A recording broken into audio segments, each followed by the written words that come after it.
వేదిక మీద ఉన్న పెద్దలందరికీ, సీనన్న, జయపాలన్న, మిగతా తాలూకా స్థాయి నాయకులందరికీ, ముందున్న మా రైతన్నలందరికీ నమస్కారం.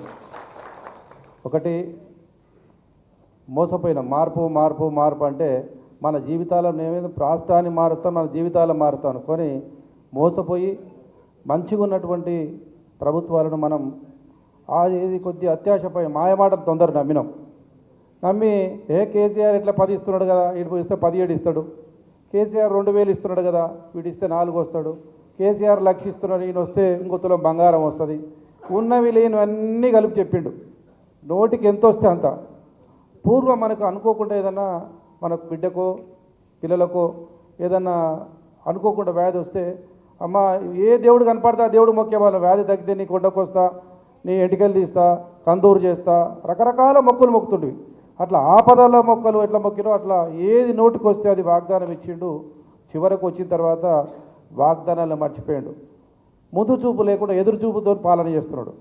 ఏంది ఇలా ఇంతమంది ఉమ్మడి పాలమూరు జిల్లాలో మన జిల్లా బిడ్డ ముఖ్యమంత్రి అవుతాడు కదా, మనకు మంచి రోజులు వస్తాయి కదా అని కొంతమంది అనుకున్నాము. సరే 2 సార్లు కేసీఆర్కి వేసినాం, ఈయన ఈ పోటుగాడు వస్తే ఎంత చెప్పి బాగా చేస్తాడు కదా, చూద్దాం ఈయన చూద్దామని చెప్పి వేసినాం. కానీ అసలు మనతోనే పోయి అందులో కలవకూడుతోనే ఎత్తి మీద చేయబెడతాడు అనుకున్నామా? అనుకోలే. ఇప్పుడు అర్థమవుతుంది, ఇట్లాంటి వాళ్ళకు ఓటేసినామా, ఇట్లాంటి తప్పుడు వ్యక్తులకు ఓట్లు వేసినామా, బాధపడుతున్నాం. ఏం బాధపడాల్సిన అవసరం లేదు. నేను ఒక్కటే మీకు సూచన నేను రైతు బిడ్డనే, రైతు కష్టాలు తెలిసిన వాడిని. మా నాన్న ఎంత ఇబ్బంది పడ్డాడో నాకు తెలుసు. జీవితంలో ఏ కుటుంబంలో ఏది కోల్పోయినా అంత బాధపడ్డా, భూమి కోల్పోతే ఎంత బాధ ఉంటుందో ఆ బాధ అనుభవించిన బాధకి తెలుస్తుంది, మిగతా వాళ్ళకి తెలియదు. ఇవాళ మీరు అడుగుతున్నటువంటి డిమాండ్ న్యాయం. మీరు అడిగేది ఏంటి? 666 రోడ్డును మీరు ఆపమని ఎక్కడ అంటలేరు. పాత అలైన్మెంట్ ఎట్లుందో అట్లా పోండి. ఒక ముఖ్యమంత్రి అయినా ఎవరైనా ప్రజానాయకుడు అయినప్పుడు ప్రజల అభిప్రాయాల మేరకే పాలన కొనసాగించాలి. పాత అలైన్మెంట్ ప్రకారం సుమారుగా 650 రైతుల ఎఫెక్ట్ అయితే ఇప్పుడు సుమారుగా కొత్త మార్పుల వల్ల 1700 ఎకరాలకు ఎఫెక్ట్ అవుతుంది. దేని కొరకు, ఎవరి లాభం కొరకు మారుస్తున్నావు నువ్వు? దీని వెనకాల ఎవరున్నారు? పాత అలైన్మెంట్ ఇచ్చినా నీ కమిషన్ రావాల్సిన కమిషన్ నీకు వస్తుంది కదా ముఖ్యమంత్రిగా. అంటే అది సరిపోదు. పాత టెండర్లు పిలిచినా మీ ప్రభుత్వానికి, మీ మంత్రులకు, మీ ఎమ్మెల్యేలకు రావాల్సిన కమిషన్ అయితే వస్తుంది. కానీ దాంతో సరిపోలే, ఇంకా ఆశ పుట్టింది. కొంతమంది పెద్దవాళ్ళు 200 ఎకరాలు 100 ఎకరాలు ఉన్న రైతులతో రియల్ ఎస్టేట్ సంస్థతో కుమ్మక్కైంది. ఈయన ఆల్రెడీ మన ముఖ్యమంత్రి గారికి రియల్ ఎస్టేట్లో చాలా అనుభవం ఉంది. ఆయన రియల్ ఎస్టేట్ నుంచి పైకి వచ్చిండు.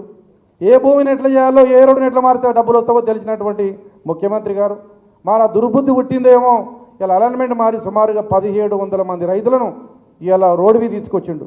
ఎంతవరకు న్యాయం? మిమ్మల్ని మీరు భయపడాల్సిన అవసరం లేదు. టీఆర్ఎస్ ప్రభుత్వం, కేసీఆర్ గారు, హరీష్ రావు గారు, కేటీఆర్ గారు, ఉమ్మడి పాముల జిల్లాలో ఉన్నటువంటి 14 మంది మేము వెంబడి ఉంటాం. మీరు ఎక్కడ భయపడాల్సిన అవసరం లేదు.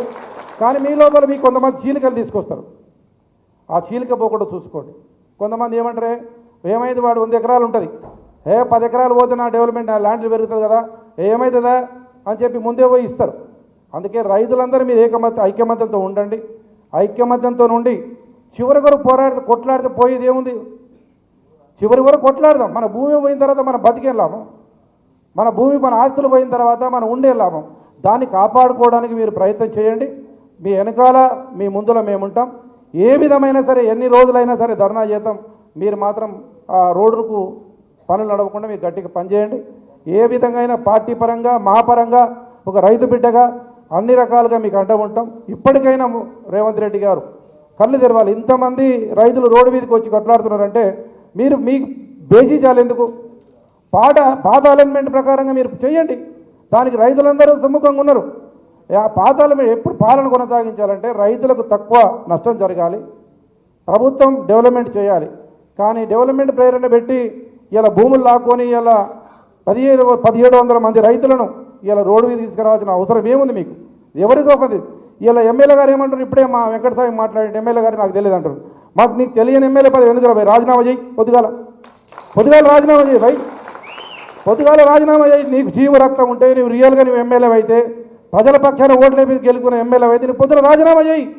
ప్రజల పక్షాన వచ్చి కొట్లాడి మీరు ప్రజలు ఏమంటారు. కానీ నాకు తెలియదు, నాకు సంబంధం లేదమ్మా నువ్వు ఎమ్మెల్యే ఎందుకు కొరకు మాకు దేని కొరకు ఎప్పుడు ఎమ్మెల్యే అవసరం ఎప్పుడు పడుతుంది ఆ ప్రాంతంలో ఉన్నటువంటి రైతులకు కానీ ప్రజలకు కానీ ఇబ్బంది కలిగినప్పుడు నేనున్నా మీరు అధైర్యపడాల్సిన అవసరం లేదు మీరు మీది ఏది కాకుండా నేను చూసుకుంటాని భరోసా ఇచ్చినోడే ఎమ్మెల్యే కానీ నువ్వు ఎమ్మెల్యే గెలిచిన తర్వాత నాకు సంబంధం లేదు నాకు తెలియదంటే మరి నువ్వు ఏది కొరకు ఉన్నట్టు మరి ఎక్కడున్నావు నువ్వు ఎవరికి పక్షాన కాస్తున్నావు ఎవరికి పోయి లొంగిపోయినావు దేనికి లొంగిపోయినావు ఎవరేం చేసిరు నీకు దేనికి లొంగినావు ఈ రైతుల్లో కనపడతలేరా వీళ్ళు రైతులు కారా 1700 మంది పోయి ధర్నా చేయి నిరాహార దీక్ష చేసి పాత అలైన్మెంట్ ప్రకారమే ప్రభుత్వంలో ఉన్నటువంటి ప్రభుత్వ ఎమ్మెల్యేనే ధర్నా చేస్తే నిరాహార దీక్ష దిగిరాదా ప్రభుత్వం దిగొస్తుందా దిగిరాదా మరి ఎందుకు చేస్తలేవు అంటే లోపల నువ్వు కుమ్మక్కైనావు లోపల నువ్వు కుమ్మక్కై రైతులకు అన్యాయం చేయాలని రైతులను ఎత్తిన చేతులు పెట్టాలని మీరు బడాబాబులంతా ఏకమై ఇలా సన్నకారు రైతులను